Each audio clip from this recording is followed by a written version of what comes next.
Family Vlog. Follow for more. Please like, share, subscribe to my channel, Antique Family Vlog.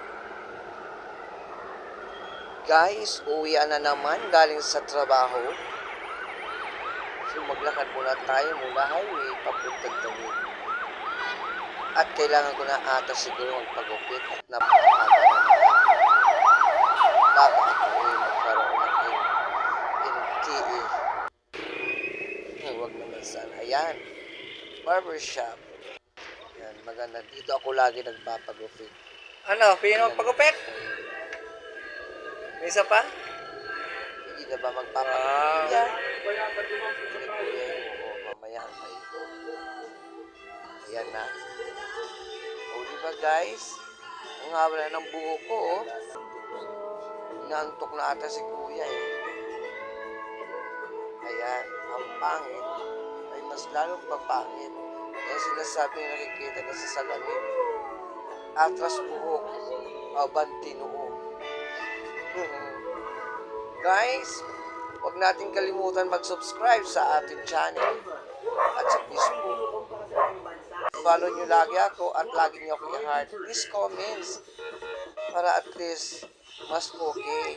Salamat po sa mga nag-follow sa akin at nag-heart at nag-okay dyan. Sa mga nag-comment. Shout out nga pala dyan sa Aroroy Masbate. Dyan sa Puro Aroroy Masbate. Shout out dyan sa pamilya ko sa Ate Marlene. Para hindi sa iyo nakano. Shout out dyan kan Ate Marlene Lacos. Shout out dyan sa lahat ng mga content creator. Sa kada Zion Mompil at saka Jinelin Mompil sa mga asawa na talagang paspas at kanilang range para at least makahabol sa 2024. Shout out dyan kan Kapitana sa Baliti, Kapitana Contiga. Gogo lang, Kapitana. Sipag-sipag lang, buting tsaga, nakakatuwa, diba? Ayan, matapos na. Shout out dyan sa kay shout out kay Mamila sa Buran Vlog at kay Golden Boy. Kay Dantilo nila Cross TV. Shout out sa inyo dyan. Ayan. Buddy, ka-59, okay na.